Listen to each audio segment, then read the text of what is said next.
menganut value, paham value investing, dan kalau melihat analisisnya, kalau melihat laporan keuangannya, melihat pergerakan harganya, saham-saham di Poltri ini sangat bagus banget buat teman-teman yang mau main Sigarbat.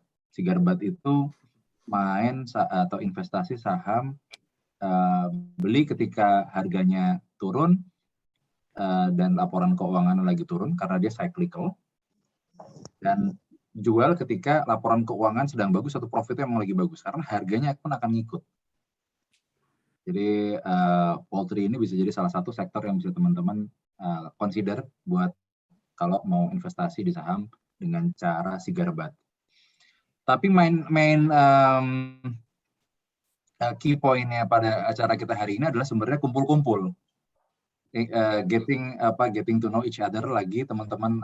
Kayak tadi kita happy banget ya, kayak Mas Edward bisa langsung dapat klien tambahan semenjak gabung ke WAG Kuliner. Nggak nyambung memang karena Mas Edward nggak punya restoran tapi punya klinik, tapi bisa datang ke kliniknya Mas Edward. That kind of collaborations yang dan potensi kolaborasinya yang perlu kita explore lagi dengan kesamaan IABA, kesamaan sebagai alumni UK. Harapannya kita bisa ngumpul bareng sebagai sesama pernah sama-sama di UK, kita punya satu ikatan persaudaraan, dan kita bisa nih, kita punya specific knowledge, kita punya specific skills, kita punya specific privilege, yang mana kalau misalnya kita bisa kolaborasikan dengan teman-teman yang lain, mungkin akan jadi bisnis atau pekerjaan yang jauh lebih besar manfaatnya. Itu aja dari saya, Mas Radit. Nggak lama-lama, kita bisa ngobrol lebih lama nanti. Thank you, Mas. Thank you Reda. Oke. Ini juga sepertinya beberapa teman udah join. Ini kayaknya tadi barusan lihat sekilas ada Andi. Halo bro, Andi, apa kabar? Buat teman-teman yang baru join, Andi ini Wasekjen DPP PAN ya, Andi ya. Halo. Apa kabar bro? Apa kabar? Baik. Yes. Sorry, Oke. Sambil video off sambil nyetir sama rame anak-anak. Oke, nggak apa-apa bro. Thank you. Anyway, buat teman-teman yang baru join, thank you. Sebentar lagi presentasinya akan dimulai oleh Anya. Mungkin tadi di awal saya udah jelaskan ada 2 speaker. Ini speaker pertamanya adalah Zevanya Angelin Halim, MBA. Saat ini Anya menjabat sebagai Head of Investor Relation dari Malindo Feedmill. Sebelumnya Anya cukup lama punya experience di Bahana Sekuritas, baik sebagai Corporate Access Manager dan Equity Research Associate. Anya itu juga alumni UK dari Coventry University, ngambil MBA Business Management. Dan S1-nya Prastia Mulia Business School. Mungkin Anya, boleh kita mulai ya presentasinya ya. Oke, thank you Radit.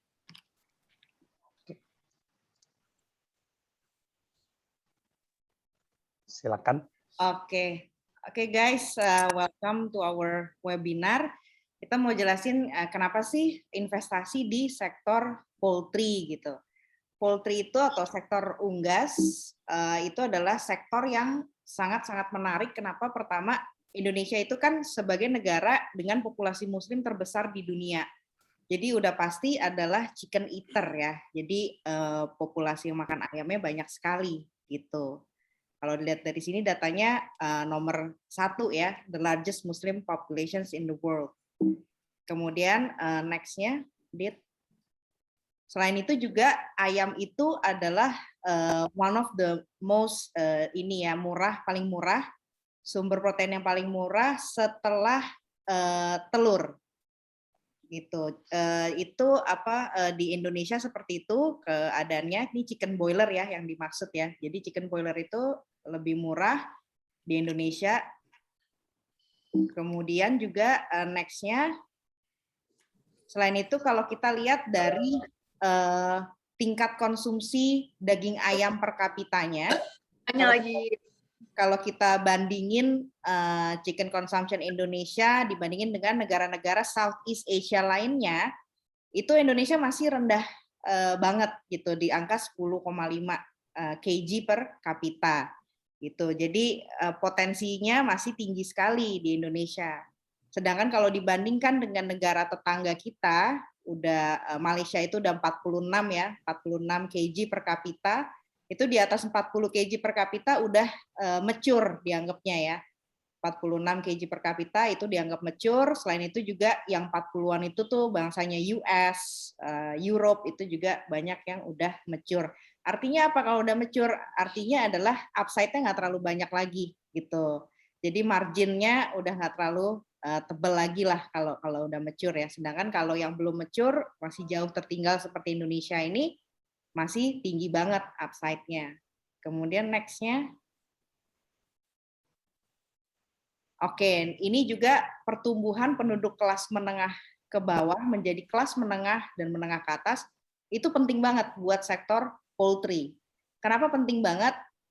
Kenapa? Karena misalkan saya ambil contoh orang-orang yang kelas menengah ke bawah ya, ketika mereka mendapatkan promosi gaji gitu atau mereka dapat promosi jabatan, ekonominya meningkat seperti itu, mereka akan yang tadinya makan ayam mungkin jarang-jarang gitu, mereka jadi lebih banyak makan ayam lagi gitu. Kenapa kita mengincar pertumbuhan ini, kelas ini? Kenapa nggak pertumbuhan yang kelas menengah ke atas? Karena kelas menengah sendiri, menengah ke atas, itu mereka semua udah makan ayam gitu. Jadi nggak mungkin ketika mereka dari menengah ke atas menjadi kelas ke atas, mereka nggak mungkin kan nambah ayamnya jadi 2 gitu kan, nggak mungkin. Nah makanya pertumbuhan dari penduduk kelas menengah ke bawah menjadi kelas menengah dan menengah ke atas itu adalah target daripada sektor poultry ini gitu. Dan di 2020 kemarin ke level sekitar 80.000 ya middle class population-nya. Kemudian next-nya artinya apa dari semua ini? Bisnis poultry adalah bisnis yang sangat menarik di Indonesia. Jadi playernya ini banyak banget di sektor poultry ini ya, dari berbagai macam size gitu, dari yang besar banget sampai yang kecil-kecil banget gitu. Nah, kalau di bursa sendiri, bursa saham Indonesia, emitennya siapa aja sih gitu? Mungkin next. Oke, yang pertama ada Carun Pokpan. Carun Pokpan Indonesia atau ticker code-nya adalah CEPIN. Ini udah terkenal banget ya kalau yang sering main saham. Nah, ini market cap-nya di 100,4 triliun rupiah. Kemudian yang kedua itu ada JAPFA atau ticker code-nya JPFA. Market cap-nya di 18,9 triliun. Kemudian yang ketiga Malindo itu kodenya MAIN, market cap-nya di 1,7 triliun. Kemudian ada yang baru Widodo Makmur Unggas atau ticker code WMUU, market cap-nya 2,03 triliun, dan ada Sria. Sria ini dulunya namanya Sirat ya, kemudian dia berganti nama menjadi Sria. Kodenya SIPD, market cap-nya di 2,17 triliun rupiah. Next-nya. Oke, jadi di sektor poultry ini, para emiten ini, bisnisnya ngapain aja sih? Jadi kita ini mostly adalah integrator. Jadi integrator itu artinya kita punya bisnis feed mill, kemudian juga kita punya bisnis breeding, kemudian juga ada commercial farm, sama yang terakhir ini kurang ya, ini harusnya ada food process gitu. Itu yang disebut dengan integrator. Jadi dari hulu ke hilir bisnisnya ada semua gitu. Kemudian itu ada pemainnya adalah CEPIN, JAPFA, Malindo, dan Sirat untuk integrator yang full dari hulu ke hilir. Sedangkan untuk WMUU mereka bermainnya dari feed mill, breeding, commercial farm, dan slaughterhouse. Jadi mereka menghasilkan karkas. Kalau kita integrator yang lainnya ini seperti CEPIN, JAPFA, MAIN, SIPD itu sampai ke level proses food. Proses foodnya itu nugget ya, dalam bentuk nugget, sosis, dan lain sebagainya. Itu perbedaannya. Kemudian next-nya, oke, ini kita ngomongin integrator bisnis ya, yang paling menarik dari hulu ke hilir. Di sektor feed mill itu kita menjual pakan ternak, jadi feed itu produknya. Kemudian breeding kita menjual ayam DOC ini ya. DOC itu day one old chicken ya. Jadi ayam kecil kuning itu yang akan menjadi boiler itu kita ternakin dan kita jualin ya. Kemudian jualnya kemana sih? Kalau feed jualnya itu adalah ke toko-toko poultry gitu. Jadi B2B ya. Kemudian breeding itu DOC ini ayam kecil ini kita jualnya kemana? Kita jualnya ke ada yang eksternal. Eksternal itu adalah para peternak independen ya, yang mereka punya ini sendiri, usaha sendiri. Kemudian mereka gedein gitu sendiri. Ada lagi yang internal. Nah, internal ini masuk dibagi dua. Internal ini bisa ke perusahaan itu sendiri untuk mereka gedein sendiri, sama ada lagi kontrak farmers disebutnya. Kontrak farmers ini adalah peternak ini ya, kontrak gitu. Jadi yang udah dikontrak sama kita itu masuk ke internal. Kemudian di commercial farming itu bisnisnya adalah boiler. Jadi di sini di ayam DOC itu kita gedein, kemudian menjadi ayam boiler ini ya selama 30 hari menjadi ayam boiler ini, dan ini kita jual dalam bentuk ayam hidup gitu. Kita jual dalam bentuk ayam hidup. Jualnya kemana? Kita jualnya ke perantara biasanya. Nah, perantaranya itu jual kemana? Ya mostly mereka jual ke pasar tradisional ataupun juga bisa ke ke Horeca ya. Horeca itu adalah hotel, restoran dan lain-lain gitu. Kemudian untuk downstreamnya itu adalah food process. Ya food process itu bisa dalam bentuk itu tadi ya karkas seperti WMUU atau kita bertiga kita cepin Malindo, Java, SIPD, itu pakainya ini ya langsung ke food processing yang terakhir, which is nugget dan sosis gitu. Itu jualnya kemana? Ya udah pasti ke supermarket. Kita juga pakai reseller juga ke online bisnis dan lain sebagainya. Nah, kemudian ini yang paling penting kalau di saham poultry, yang paling penting itu adalah dilihat revenue driver-nya apa sih? Ya tadi saya sudah jelaskan, feed ya pakannya, kemudian breeding DOC-nya atau day one old chicken-nya, di commercial farming-nya adalah ayam boiler hidupnya, kemudian di downstream-nya adalah penjualan food prosesnya bisa berupa karkas atau nugget atau sosisnya, seperti itu. Kemudian untuk next-nya,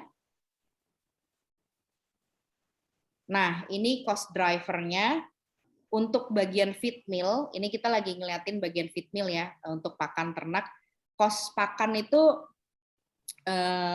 balik ke tadi, Dit, ya revenue driver untuk emiten poultry nih ya. Ini banyak orang yang bingung, oh kalau emiten poultry ini ya paling banyak jualan ayam ya, revenue contribution-nya. Itu salah gitu. Jadi revenue contribution paling besar untuk integrator itu justru di feed, di pakan ternaknya. Itu consist of around 50% plus ya. Gitu. Nah, kemudian yang kedua, nah ini bedanya untuk Malindo dan yang lainnya mungkin kalau di Malindo memang yang kedua itu paling besar adalah revenue contribution dari breeding-nya, dari DOC-nya. Sedangkan yang lain dari commercial farming-nya atau penjualan ayam boiler-nya. Gitu. Makanya ketika harga ayam boiler itu jatuh, yang paling suffer adalah ya yang selain Malindo begitu ya. Tapi sebaliknya juga kalau DOC-nya yang jatuh, yang paling suffer adalah Malindo seperti itu. Kemudian yang terakhir adalah food process, itu revenue contribution paling kecil ya di antara yang lain, less than 10% lah dari total sales. Kemudian masuk ke cost driver-nya feed, yang jadi bahan baku feed paling utama itu adalah jagung sebesar 50% plus ya. Itu kalau mau quality yang bagus banget feed-nya, plus soybean meal itu sekitar 25% ininya campurannya. 25%, dan sisanya adalah bahan-bahan lainnya. Nah, ini yang paling diperhatikan oleh investment community, oleh investor ataupun juga analis yang selalu ditanyakan ke saya nih ini, berapa harga jagung kemudian berapa harga soybean meal, karena itu akan menentukan margin kita ya nantinya.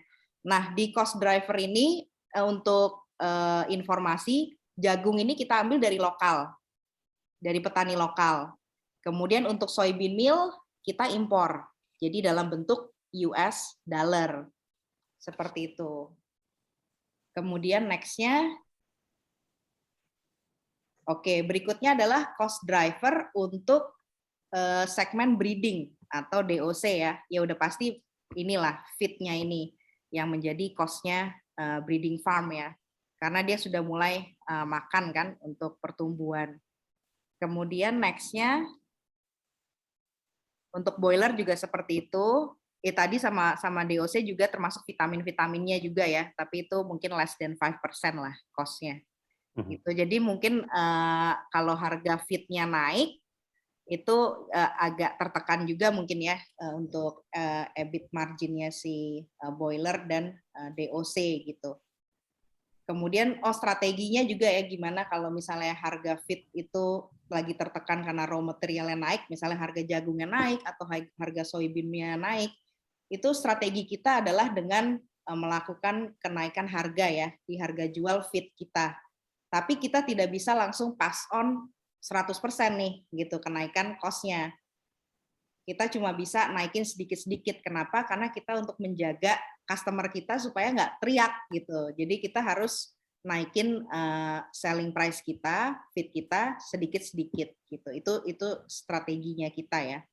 Kemudian untuk cost dari boiler sama dari feed-nya. Yang terakhir cost dari food process sudah pasti adalah harga ayam boilernya gitu. Jadi ini enaknya kalau kita bisnis integrator, kalau misalnya ada satu segmen yang lagi suffer, itu segmen yang lain bisa menutupi gitu ya. Jadi misalnya harga boilernya lagi jatuh gitu, otomatis yang diuntungkan adalah segmen food process gitu.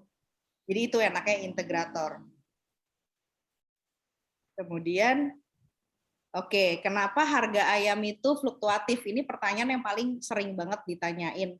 Kenapa harga ayam fluktuatif? Karena ayam itu bertelur terus gitu ya. Jadi keadaan di sektor poultry itu kan memang harga ayamnya berubah-ubah ya. Harga ayam berubah-ubah itu ditentukan oleh demand juga, kemudian juga ada oversupply juga jika terjadi oversupply ya. Balik lagi ya karena ayam itu tidak bisa direm produksinya ya karena dia terus bertelur setiap saat gitu. Makanya kenapa harganya dia fluktuatif gitu. Itu yang menyebabkan harganya volatile. Kemudian support dari pemerintah untuk poultry industry itu gimana? Karena ini industri yang sangat volatile kalau dilihat dari harga ayamnya. Support dari pemerintah itu adalah dalam bentuk contohnya pengurangan inilah balancing supply demand lah. Kalau misalnya terjadi oversupply, pemerintah melakukan instruksi cutting ya. Jadi menginstruksikan untuk semua poultry player yang terkait untuk melakukan cutting. Cutting itu apa? Cutting itu adalah untuk reduce production kita untuk di level telurnya, telur yang akan siap menjadi boiler itu di-cut. Kemudian juga selain itu di-cut juga untuk parent stock kita. Jadi di peternakan ayam boiler ini itu mereka dihasilkan dari keturunan-keturunan ya. Jadi kita caranya ini kita impor bibit ayam itu dari US. Kita impor bibit ayam namanya grandparent stock. Nah, itu di kuota sama pemerintah. Itu juga salah satu support pemerintah juga supaya tidak terjadi oversupply gitu di market. Jadi di kuota sama pemerintah, kemudian GPS itu dapat menghasilkan anaknya namanya parent stock. Nah, parent stock ini yang di-cut juga sama pemerintah. Jadi normalnya ayam itu bisa bertelur supaya menghasilkan telur yang paling bagus itu hanya sampai 67 atau 68 weeks biasanya. Sampai minggu ke 68 atau 67 udah kita jual ayamnya dalam bentuk ayam hidup jadi ayam tua gitu ya. Nah, itu usia paling bagus lah menghasilkan telur. Lebih dari itu telur yang dihasilkan sudah tidak terlalu bagus. Nah, caranya pemerintah stop untuk oversupply-nya di-cut dari 68 di-cut jadi 58 minggu. Jadi hanya boleh pelihara parent stock itu sampai 58 minggu. habis itu langsung dijual. Itu cara untuk reduce oversupply. Nah, ketika terjadi reduction di oversupply-nya, udah pasti harga ayam akan balance ya, artinya akan naik setelah itu. Biasanya jedanya tuh 1 bulan setelah culling, biasanya naik harga ayamnya. Seperti itu mungkin di sektor poultry. Nah, sektor poultry sendiri ini cyclical, memang dia paling bagus memang pada saat Q1 terutama ya. Karena apa? Karena persiapan menuju Lebaran. Jadi ada bulan puasa kan sebelum Lebaran di mana orang banyak belanja ayam gitu kan untuk makan di rumah dan lain sebagainya. Restoran juga penuh dengan buka puasa bersama. Nah, itu bagus banget buat harga ayam ya, jadi naik gitu. Kemudian setelah itu juga yang bagus adalah di Q4 biasanya. Q4 itu ya biasa ada event-event seperti Christmas, tahun baru dan lain sebagainya ya. Kemudian saat-saat jeleknya itu adalah biasanya turun setelah Lebaran. Jadi karena udah nggak ada Lebaran, udah nggak ada perayaan, nggak ada belanja ayam yang masif gitu, harga ayamnya biasanya jatuh. Itu biasanya di Q2 gitu. Nah, di Q3 itu juga biasanya jatuh. Itu karena ada bulan Suro di Q3. Jadi bulan Suro itu adalah bulan yang dipercaya oleh orang Jawa ya. Karena mostly penjualan ayam paling banyak itu di Pulau Jawa. Jadi bulan Suro itu penting banget. Bulan Suro itu di mana 1 bulan penuh masyarakat Jawa itu tidak boleh merayakan perayaan gitu, nggak boleh ada perayaan pesta ulang tahun dan lain sebagainya. Akhirnya kalau nggak ada perayaan udah pasti nggak bisa beli ayam ya, makanya harganya jatuh.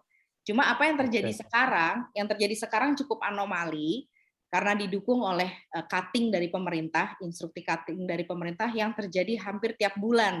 Jadi kebayang kalau hampir tiap bulan ada cutting, udah pasti harganya bagus gitu.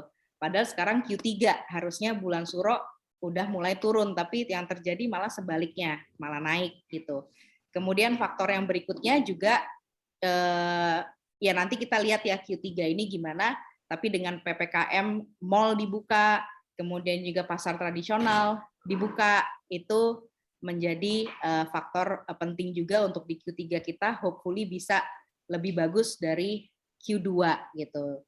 Cuma memang kalau dibandingin dengan tahun sebelumnya, kalau kayak dari Malindo sendiri kita sih percaya harusnya lebih bagus ya, karena pemerintah juga handle COVID-nya juga udah lebih canggih juga, lebih knowledgeable juga seperti itu. Demand ayam kita melihat sudah mulai recovery seperti itu. Mungkin itu dari ngomongnya seperti investor relation ya. Hanya ya itu mungkin dari thank you Anya. Thank you banget nih teman-teman yang udah join. Sebetulnya ini sepertinya tadi ada beberapa teman-teman yang mungkin masuknya justru di slide-slide ke-10 ke slide-slide-nya Anya yang udah di tengah-tengah. Mungkin sedikit summary aja sebelum kita lanjutin. Jadi hari ini kita akan membahas mengenai sektor poultry. Barusan Anya, salah satu alumni UK dari Coventry, yang juga menjabat sebagai Head of IR dari Malindo Feedmill Tbk, itu udah sebetulnya jelaskan bahwa di Bursa Efek Indonesia saat ini ada 5 emiten di industri poultry. Salah satunya ada Malindo, ada Carun Pokpan, Java, Sria, dan Widodo Makmur Unggas.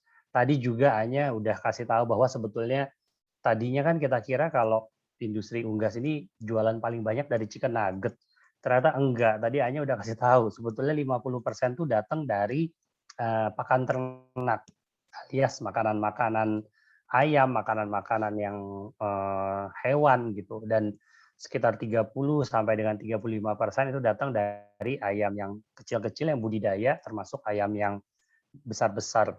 Jadi justru bisnis chicken nugget-nya itu hanya kurang lebih 10% ya, hanya ya tadi juga kurang lebih ya less than 10% lah. Iya, kurang lebih 10%.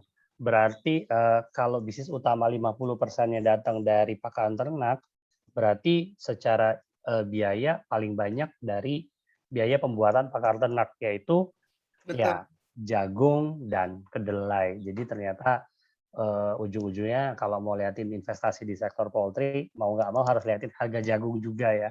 ternyata ya. Iya benar. Yang ditanya itu harga jagung, harga soybean meal gimana gitu. Interesting.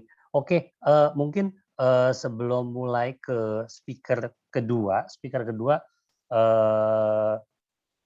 teman kita juga alumni UK, Salman. Jadi Salman ini sekaligus kenalan aja buat teman-teman yang baru join. Salman ini saat ini menjabat sebagai Associate Director di Fitch Ratings. Industrinya lumayan beragam yang udah Salman cover selama di Fitch Ratings. Sekarang udah dilihat itu tahunnya udah dari 2016. Juga sempat menjadi equity research analyst di Bahana Sekuritas dan melakukan pendidikannya di Cranfield University tahun 2014 dan 2015.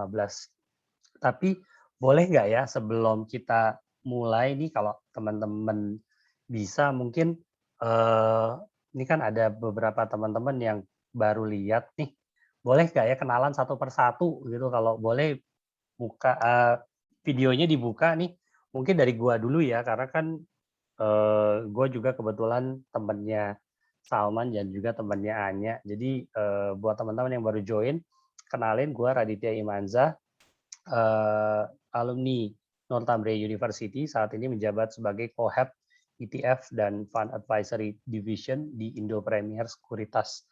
Mungkin Arif, aku mulai dari Arif dulu kali ya ini. Boleh nggak di-share biar sekalian ngobrol-ngobrol dulu? Masih di mute kayak. Hai Arif, apa kabar? Iya. Oke, nama gue Arif, alumni Coventry University 2012.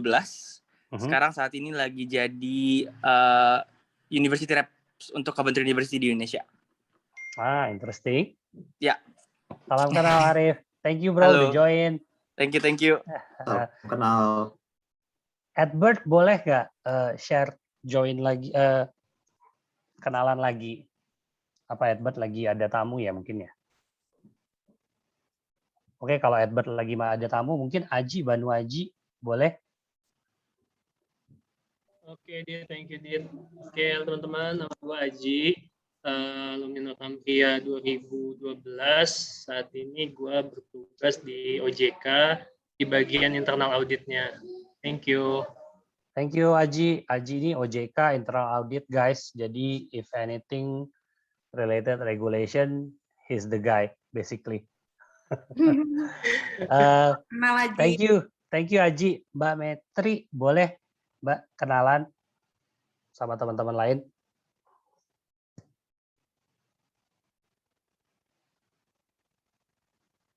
Hai. Tunggu ya. Ini ada Fitri, Mbak Fitri boleh kenalan? Hai, perkenalkan saya Fitri, alumni dari Northumbria University tahun 2010, lulus 2014. Sekarang saya ngajar di bisnis internasional. Wah, interesting. Ngajar fakultas apa, Fitri? Kebetulan kemarin kan waktu aku di UK ngambil fashion design, jadi sekarang ngajarnya desain lagi. Interesting. Thank you. Salam kenal. Hai Salman. Hai, salam kenal. Ini adiknya Salman ya? Betul sekali. Salam kenal. Hai Kak Reda. Ini ada Terzi juga nih. Terzi boleh kenalan?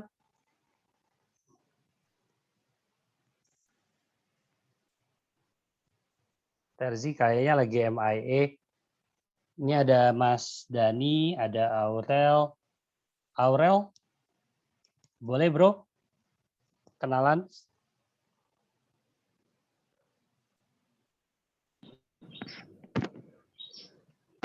Halo. Hai, bro. Halo, gue Aurelio dulu di Westminster dari 2011 sampai 2014. Sekarang di Product Development di Indofood. Yes, thank you Aurel. Aurel ini guys. Indofood mana? Indofood CBP atau? CBP. Mau nanya info. Nggak bisa. Ini di sini ada OJK, kita nggak boleh bagi-bagi informasi kayak gitu, kita disemprot sama OJK. Thank you Rel. Oke. Now Westminster dari Indofood CBP. Mas Dani boleh kenalan Mas? Ya, halo, hai, selamat siang semuanya. Udah, nih alumni Coventry University 2013. Oh hai, sama-sama Coventry. Sekarang di Jasara Harja. Thank you Mas Dani. Jasara Harja bagian apa, Mas? Sebelumnya sih di divisi investasi bagian ini, tapi sekarang lagi pindah tugas. Bener-bener beda banget lah sekarang, lagi di operasional lah. Oh gitu ya, interesting dong. Tapi ya biar mantau juga, biar tahu kondisi lah sih, biar tahu nih. Biasanya kalau dipindahin industri kayak gitu, jalurnya mau jadi direksi sih, Mas. Amin. Ya. Thank you Mas Dani, salam kenal ya. Ini juga ada Dias. Boleh Dias, kenalan dong. Yes. Teman-teman. Gue Dias, gue alumni Coventry juga. Gue lulus di 2015, sekarang di Mandiri Investasi sebagai investment advisor. Halo. Hai Dias, thank you udah Halo. join. So Dias nih Coventry Mandiri Investasi, by side-nya investment specialist. So Oh MMI ya? betul. Iya, baru 2 bulan sih gue sebelumnya di Mandirinya. Oh di Manseknya atau di? Nggak, di banknya. Bank Mandirinya ya. Oh. Thank you Dias. Thank you, salam kenal semua. Salam kenal. Ini juga ada kenal juga. Terzi. Sama Andi nih sepertinya. Ini kayaknya lagi pada nggak di depan komputer ya. Tapi sisanya aku kasih slot setelah ini ya. Mungkin sementara kita mulai dulu untuk speaker keduanya dari Salman, karena tadi kan sebenarnya hanya udah. Ya, tadi. Oh iya Edward, gimana? Tadi lagi ya ambil praktek ya. Hai sore semua. Saya Edward, dulu alumni UCL sih tahun 2015. Ambil master sports medicine dulu. Ya, sekarang sih lagi praktek aja. Interesting. Thank klinik you. Kalau mau fisioterapi klinik. Kliniknya di mana, Ber? Di mana? Hah? Kliniknya daerah mana? Kebayoran Baru. Klinik apa tuh? Physio Medical Clinic namanya. Oke, buat fisioterapi ada ya? pasien. Ya, kalau ada yang mau fisioterapi atau ada yang back pain atau apapun. Nah, silakan. Back pain sering sih, but gara-gara kebanyakan WFH kita duduk. Iya. Neck pain banyak juga di sini. Iya. Thank you ya Bert udah join. Anyway guys, sebagian mungkin akan gua share di sesi selanjutnya.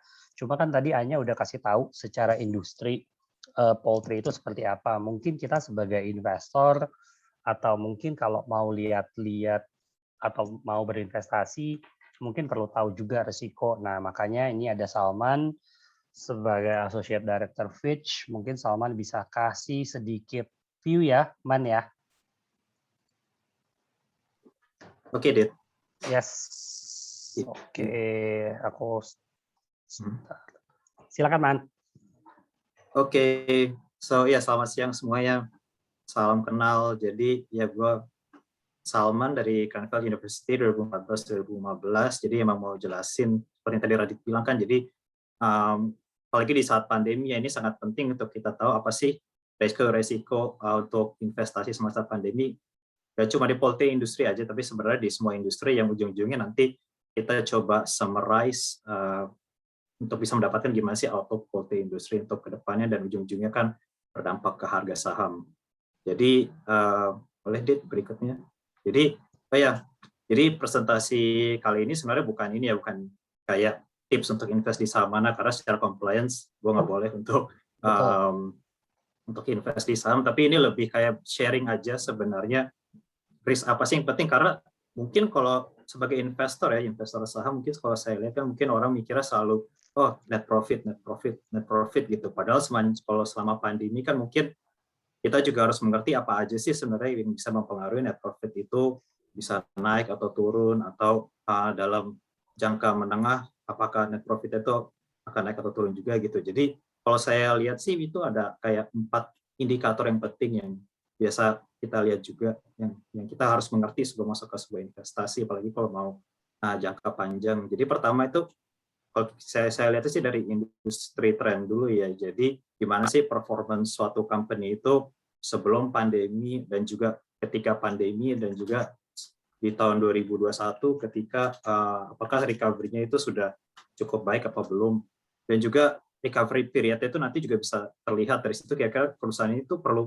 berapa lama sih untuk recover gitu, separah apa mereka terdampak di tahun 2020, apakah recovery-nya bisa cepat atau 2 tahun, 3 tahun gitu, itu kita juga harus bisa mengerti juga, dan drivernya itu apa aja untuk recovery itu, apakah driver ini hanyalah temporary atau sustainable, itu kita juga perlu mengerti untuk melihat, oh ini revenue growth-nya apalagi selama pandemi ini sustainable atau enggak ya, karena kan yang paling penting selama pandemi kan ini sebenarnya hal baru ya untuk investor, jadi nggak bisa dilihat secara historical itu kekuatan financial profile segini gitu, pasti ntar kayak gini juga, itu kan nggak seperti itu, karena ini baru untuk investor dan juga untuk pelaku-pelaku di industri juga, ini tuh sebenarnya hal yang baru juga gitu, mereka harus datang dengan strategi-strategi baru untuk bisa recover, jadi harus think out of the box juga untuk bisa nggak cuma survive tapi untuk tumbuh juga gitu, untuk menghasilkan return yang cukup baik. Tapi yang penting juga saat ini kan adalah support dari government juga, jadi apakah dari government itu apakah ini industri yang menyangkut kehidupan orang banyak atau tidak, apakah government ini harus mendukung biar industri yang nggak kacau gitu, misalkan kan karena kan ini saat yang challenging juga bagi government dengan budget yang terbatas tuh, mereka mau support industri yang mana sih, kan nggak bisa semua disupport, jadi harus yang melihat yang support ke hajat banyak gitu, jadi gimana sih supportnya selama pandemi dan juga di tahun ini. Profitabilitas juga penting, pasti itu nomor satu. Tapi kita juga mesti melihat recovery-nya gitu. Kayak di second Q kan terjadi misalkan PSBB gitu. Nah, habis itu kan kita harus lihat nih di second Q, kita bandingkan dengan third Q, fourth Q, first Q tahun ini, itu revenue naiknya seperti apa gitu. Apakah mereka udah bisa recover atau belum. Juga stability dari margin yang seperti tadi dijelaskan oleh Anya juga. Jadi apakah perusahaan itu marginnya udah membaik lagi belum gitu, atau misalkan pasti banyak yang turun juga di tahun 2020 karena kan harganya turun, demand lemah, cost naik gitu tanpa ada revenue, itu pasti turun di tahun 2020. Tapi apakah di tahun 2021 itu udah kembali sebelum pandemi gitu misalkan, atau trennya udah membaik atau belum gitu, itu juga harus penting. Dan juga company itu resiliennya gimana sih, maksudnya apakah mereka pemain terbesar, apakah mereka rentan atau tidak terhadap pandemi, itu juga harus mengerti. Nah, ini untuk hal yang ketiga adalah cash flow. Jadi cash flow mungkin hal yang saya cukup titik beratkan, apalagi selama pandemi ini cukup penting, karena income statement yang kita lihat itu belum tentu equal dengan cash flow suatu perusahaan. Karena ya mungkin perusahaan revenue-nya cukup baik gitu, tapi kan apakah revenue itu bisa langsung di-convert jadi cash gitu secara timely, karena banyak di sektor-sektor tuh kita lihat revenue-nya naik tapi ternyata pembelinya tuh bayarnya telat semua karena terdampak oleh pandemi atau nggak bisa jual inventory-nya gitu. Jadi sebenarnya cash-nya tuh sebenarnya lemah gitu dibandingkan dengan income statement. Nah, itu cukup penting kita lihat. Mengapa? Karena apabila cash flow-nya lemah kan artinya perusahaan itu harus mengambil utang terus untuk bisa menutupi operasinya. Jadi kan itu dampaknya tingkat utangnya naik, interest expense naik, jadi kena ke net profit juga gitu. Itu cukup penting. Dan juga ya fleksibilitas capex gitu, apakah perusahaan bisa menunda investasinya sebelum tanpa kena banyak profitabilitas ke depan, dan juga likuiditas perusahaan itu seperti apa, apakah funding masanya cukup baik atau enggak untuk bisa terus manage working capital-nya. Dan terakhir adalah leverage, jadi tingkat utang semua perusahaan tuh udah pasti naik di tahun 2020, kecuali mungkin sektor kayak telekomunikasi yang tetap kuat, tapi hampir seluruh sektor tuh terjadi pelemahan profitabilitas di tahun 2020, sehingga utang tuh udah pasti naik, itu wajar. Tapi sekarang yang kita lihat adalah kapasitas dari perusahaan itu dari tahun 2021 ke depan itu seperti apa, apakah mereka bisa menurunkan tingkat utangnya atau tidak gitu, kapabilitasnya atau tidak.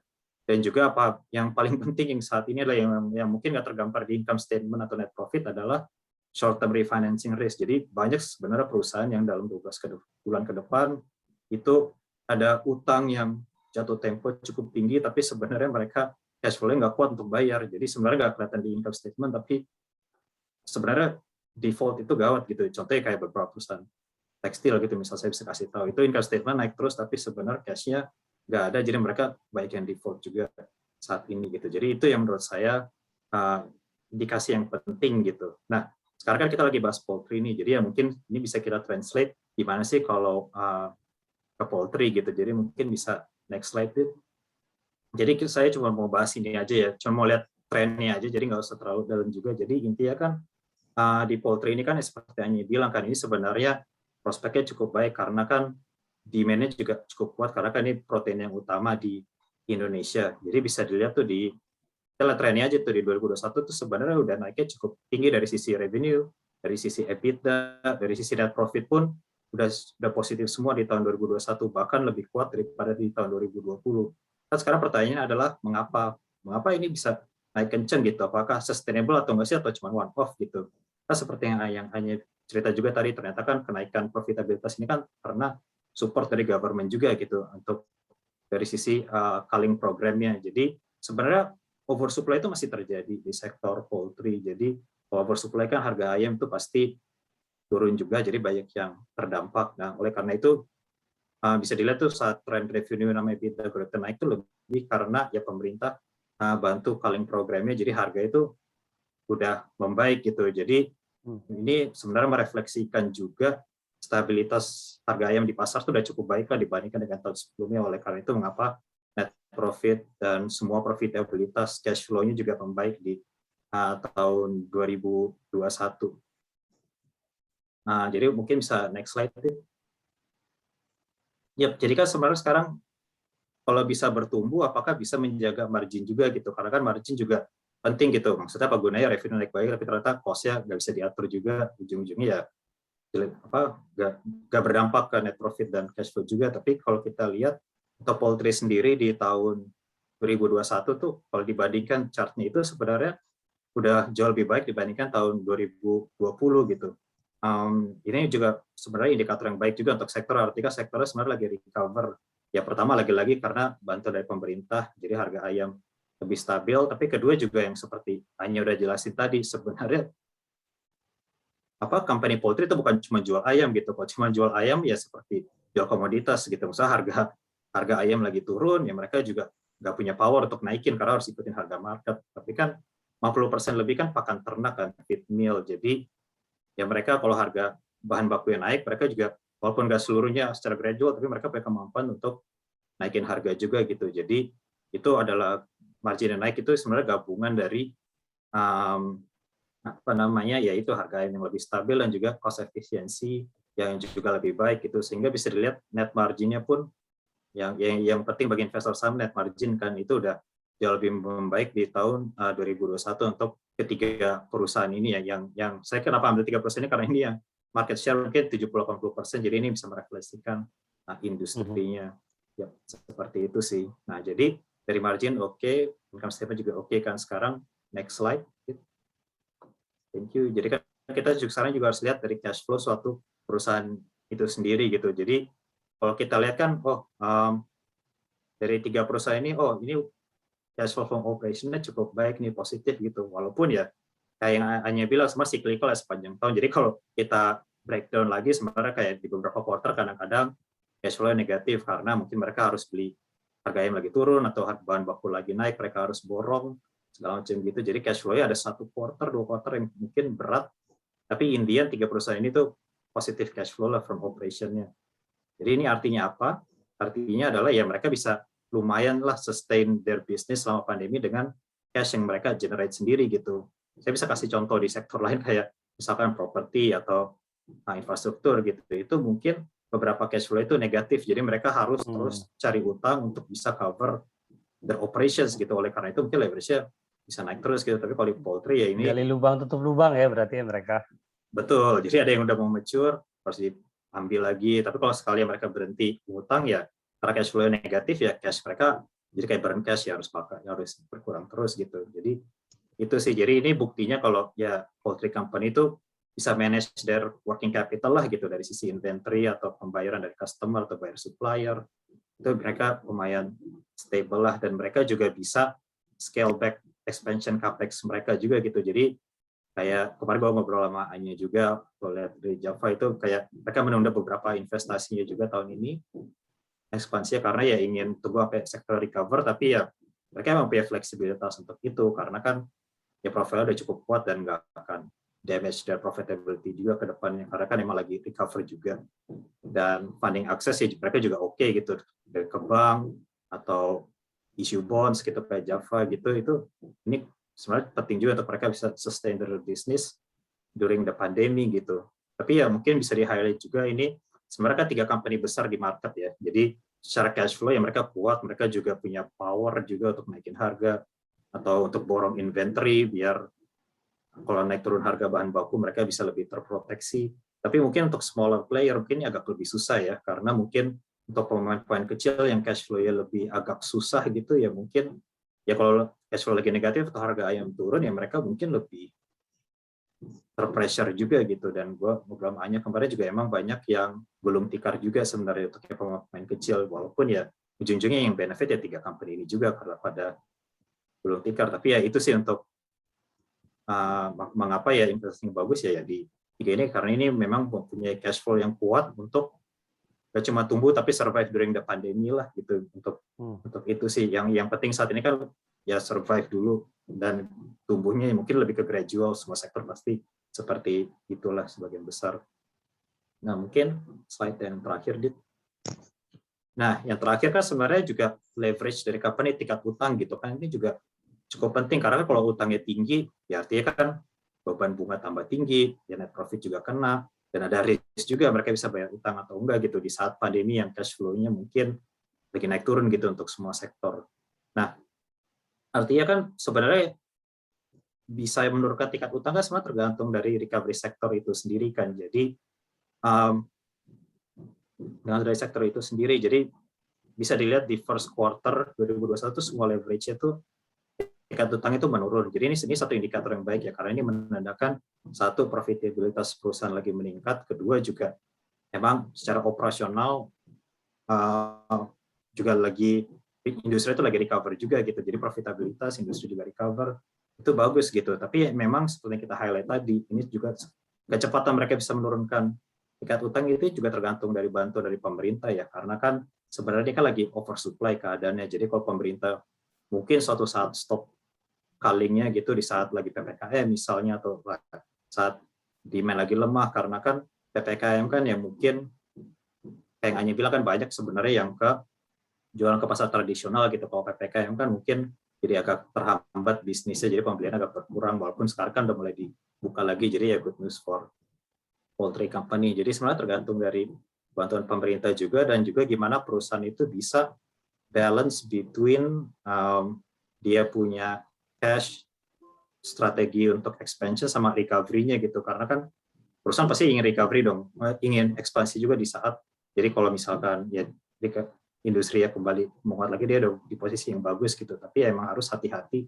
karena kalau ekspansi atau akuisisi nggak disertai dengan revenue yang meningkat juga kan artinya utangnya akan naik lagi gitu. Jadi ya itu sih sebenarnya beberapa in a highlight gitu, maksudnya key financial apa yang penting. Jadi ini semua kan sebenarnya bisa berdampak ke satu angka net profit perusahaan gitu. Jadi mungkin ya kita bisa baca gitu sedikit. Jadi sebelum net profit di kuartal depan keluar gitu misalkan, atau 6 kuartal depan keluar gitu, ya selain hanya misalnya mau ke Malindo, kita mungkin bisa ini sendiri ya, maksudnya kita mungkin bisa analisa, oh ini trennya lagi seperti ini, apa yang lagi terjadi di industrinya. Jadi kita setidaknya kalau investasi itu kita bisa lebih mengerti lah. Jadi kalau turun ya kita juga bisa kayak, oh turunnya karena ini gitu, bisa lebih ngerti, nggak cuma FOMO atau ikut-ikutan gitu. Pokoknya seperti itu sih menurut gue yang penting. Apalagi lagi pandemi ya, maksudnya cash flow mungkin tadi nggak penting, sekarang jadi jauh lebih penting gitu dibandingkan dulu. Jadi ya kalau bisa gue summarize ya, mungkin sektor poultry ya prospek recovery emang cukup bagus dilihat dari indikator-indikator tersebut, tapi memang ya butuh terus kayak support dari pemerintah sih untuk bisa ngatur harga ya, jadi menjaga profitabilitas poultry. Yang paling itu sih dari presentasi dari saya. Jadi ya thanks ya, semoga bisa membantu pengertian teman-teman juga. Thank you Man, thank you. Ini benar banget nih sebetulnya yang tadi Salman udah jelaskan. Jadi itu pertanyaan sejuta umat ya, yang mungkin Anya, mungkin Salman juga sering ditanyain. Jadi ini apa yang harus kita lihat kalau lagi pandemi, kalau kita mau investasi gitu. Tadi sebetulnya Salman udah jelasin dengan cara yang paling gampang, walaupun industrinya ataupun financial itu sesuatu yang nggak segampang itu bagi semua orang. Tadi sebenarnya Salman udah jelaskan ada 4 poin. Tren, kita harus ngerti namanya tren. Kita juga paling nggak tahu bagaimana cash flow dari sebuah industri. Profitability juga Salman tadi udah jelaskan.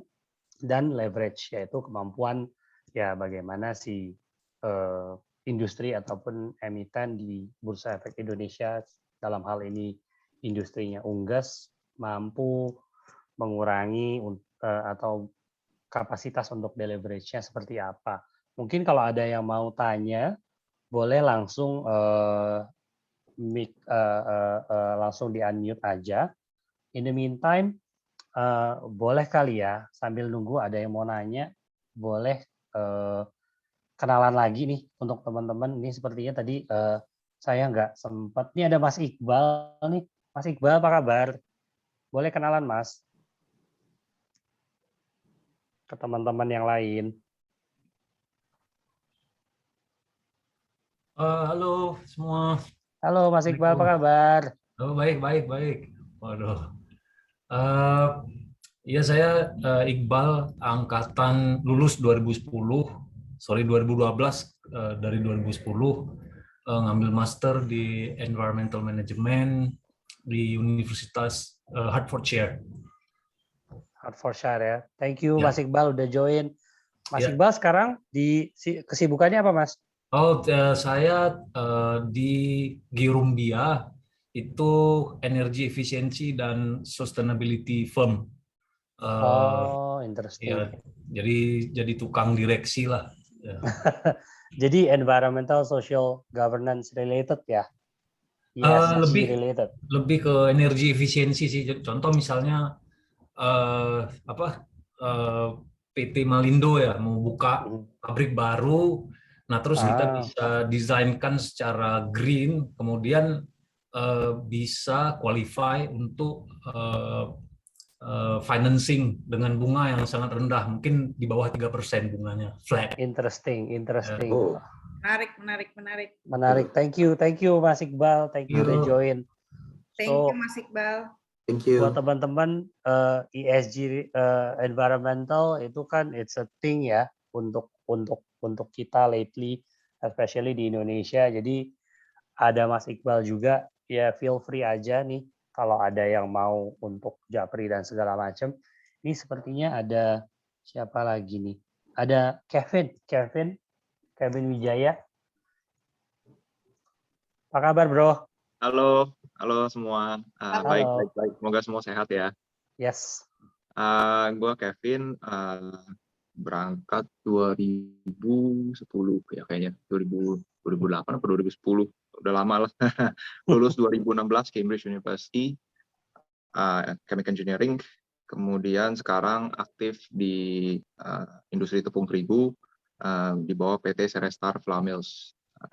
Jadi kita ada kerjasama dengan Malindo juga, sense that kita ada supply raw materials lah. Jadi hanya pasti tahu. Oh iya, salah satu raw materials. Interesting, Kevin. Di mana, Vin, lokasi ininya? Kita untuk pabrik kita ada di Cilegon, di Gresik dan juga di Medan. Wah, interesting. Jadi back and forth antara Gresik, Cirebon, dan Medan juga dong. Iya, jadi kita hit all the highly populated areas lah. Interesting.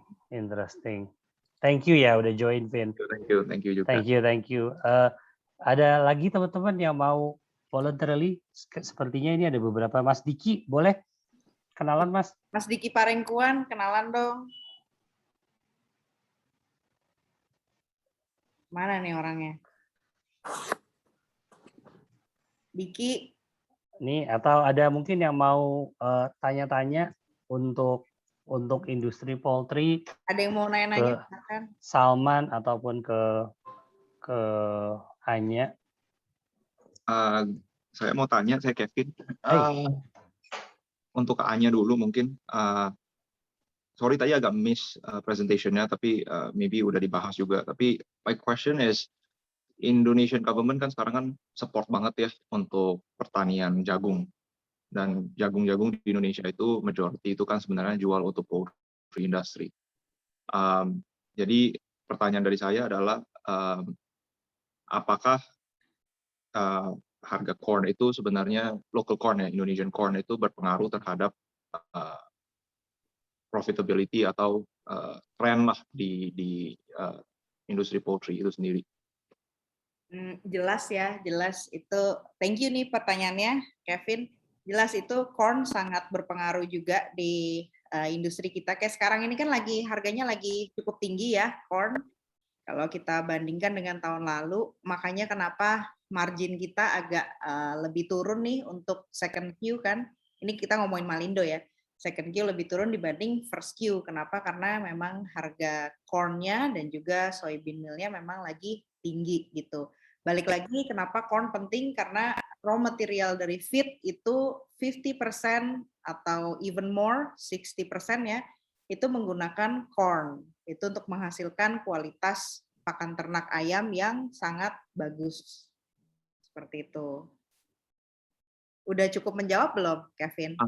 Iya, jadi pertanyaan dari saya adalah kita sebagai investor, kalau misalnya not in the game of industri itu sendiri ya, berarti kan kita nggak tahu ya corn punya pricing itu seperti apa locally, ada indikator apa yang kita bisa lihat gitu dari, for example, IHS di indeks harga saham gabungan gitu kan, ada nggak sih emiten-emiten lain yang kita bisa lihat, oh performa dia kalau bagus berarti corn price is good atau gimana gitu?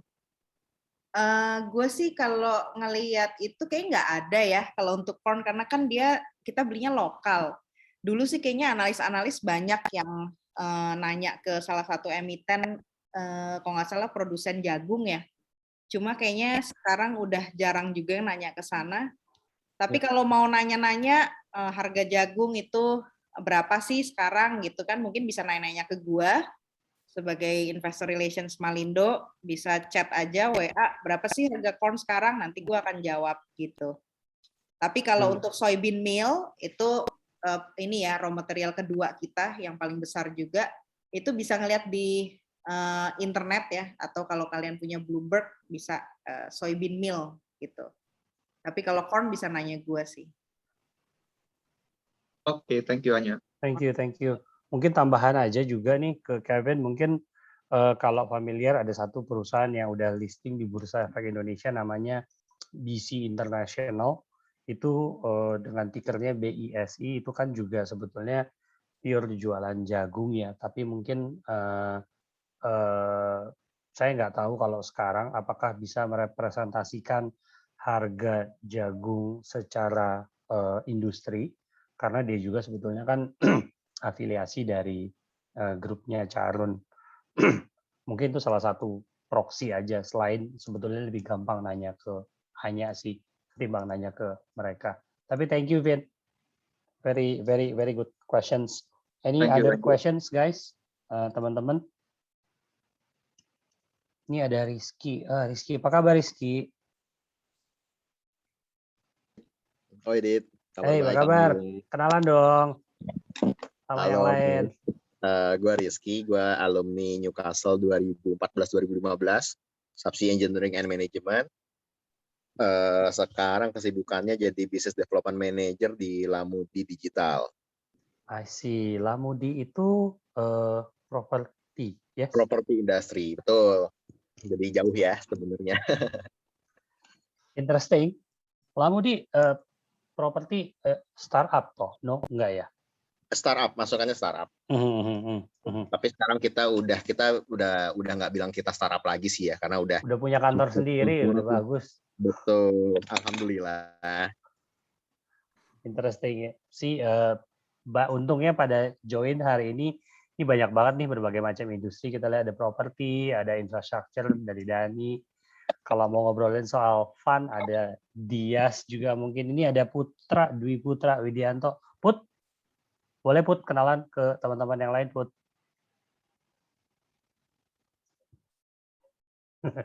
Halo, gua kameranya off dulu nih ya. Iya, ngerti. Muka gua kelihatan kan, tapi di situ foto. Kelihatan. Masih Di foto kelihatan. lo tinggal berimajinasi ya. Tinggal berimajinasi aja dengan muka di situ ya di foto gue. Tapi jangan yang jorok imajinasinya tolong. Oke, ya nama gue Dwi Putro Widianto.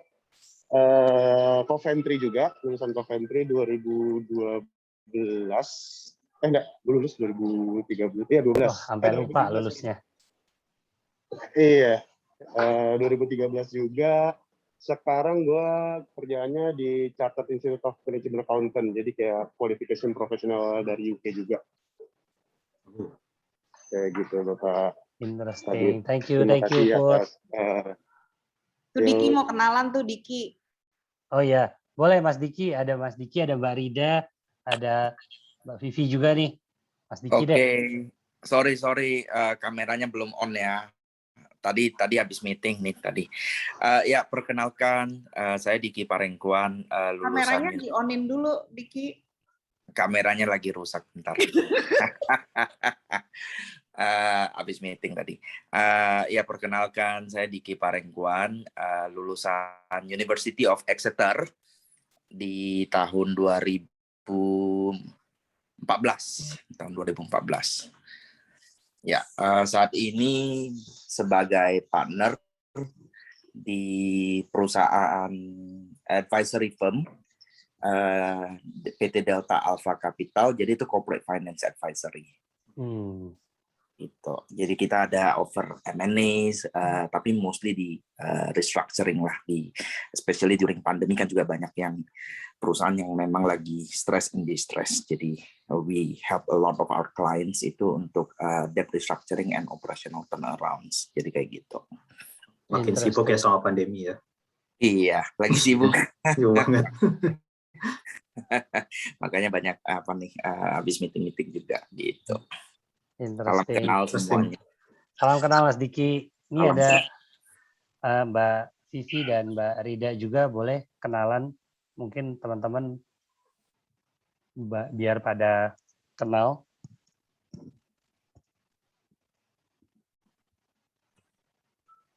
Hai, salam kenal. Gue Rida, alumni Brunel University 2011, jurusan International Marketing. Saat ini sih running usaha di bidang buah, jualan buah lah ya. Terus tertarik juga makanya ikut Zoom ini karena kebetulan mertua pensiun dari Mandiri, dia usaha jagung, terus kok menarik gitu. Jadi siapa tahu bisa kasih info ke beliau kayak gimana sih sekarang gitu kan. Itu aja. Thank you Rida. Yes. Tuh hanya kerjaan tambahan, kasih tahu harga jagung ke Mbak Rida ya. Iya. Harga jagung lagi mahal Mbak Rida, lagi di atas 5 ribuan ya. Jadi waktunya jual ya. Waduh, jangan dong. Jualnya di harga mahal aja Mbak Rida. Kan company-nya hanya yang beli, ya kan? Harga teman. Ini ada Vivi, ini terakhir. Vi, boleh kenalan? Ya. Halo Radit. Sorry nih, handphone gue soalnya unstable banget. Jadi gue nggak pakai kamera dulu ya. Nah, nama gue Vivi. Gue dari Northumbria University, Newcastle. Dulu di angkatan 2013 ya, sampai 2015. Gue dulu ngambil desain manajemen di sana. Sekarang running bisnis, namanya 15 Design Strategist. Jadi memang arahnya interior design, tapi kita bisnisnya lebih ke design research gitu. Design research dan desain interior lah. Desain interior gitu. Ya. Jadi ya mungkin teman-teman kalau misalnya ada desain interior, teman-teman nih. Menarik. Thank you ya Vi ya.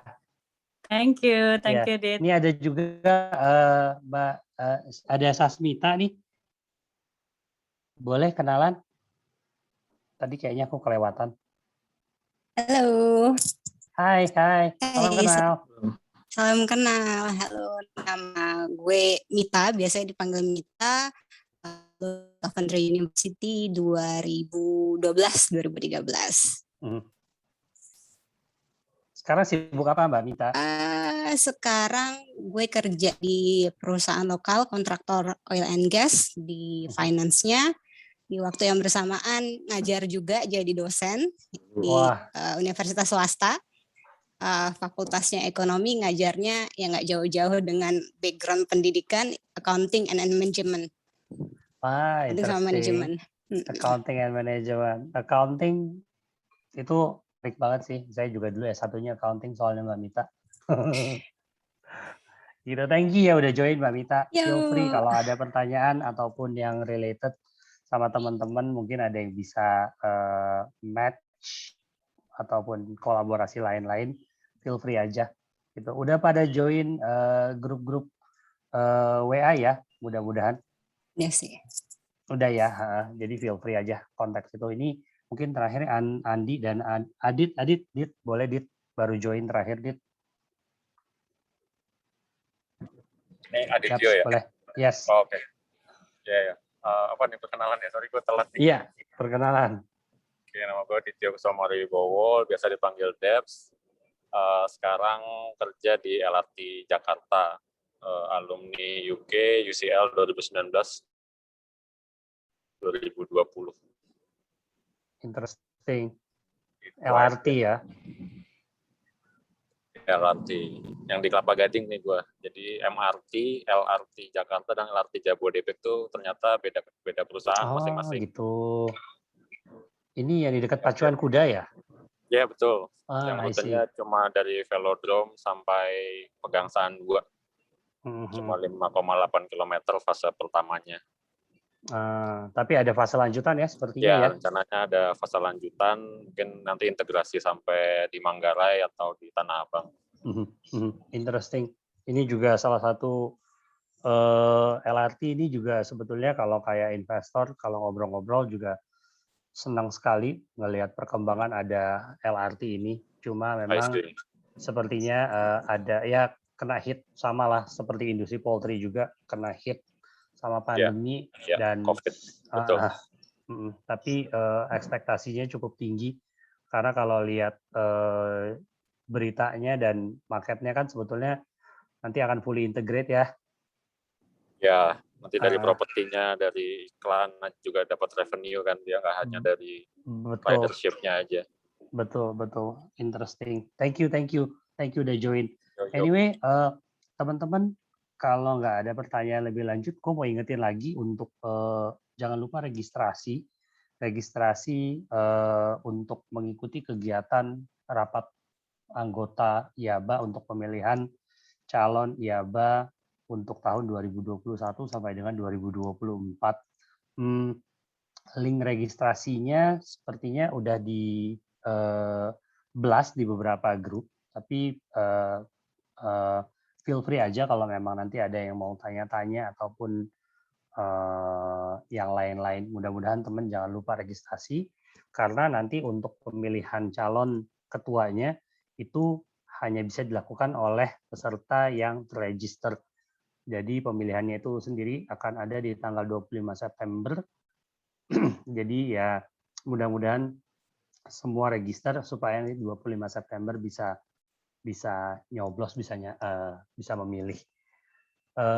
In the meantime, so far itu aja dari kita untuk hari ini. Please feel free kalau memang ada interest lain ataupun nggak cuma di saham ataupun ternyata mau ngobrolin soal industri lain atau ternyata punya appetite ataupun hobi lain ataupun hal-hal lain yang bisa kita improve ke depannya. Jadi buat kita ini kan sebagai feedback dan mudah-mudahan ini bisa kita lakukan secara konsisten.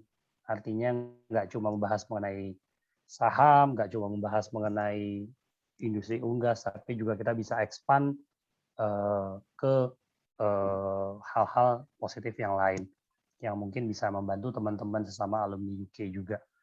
Mungkin so far dari kita itu aja. Saya pamit undur diri dulu. Terima kasih teman-teman ya udah join siang ini. Terima kasih teman-teman. Thank you. Thank you ya. Thank you semuanya. Thank you. Thank you. Radit, Mbak Rita, thank you Mbak Rida. Ya. Rizky, Kevin, thank you, Mas Iqbal.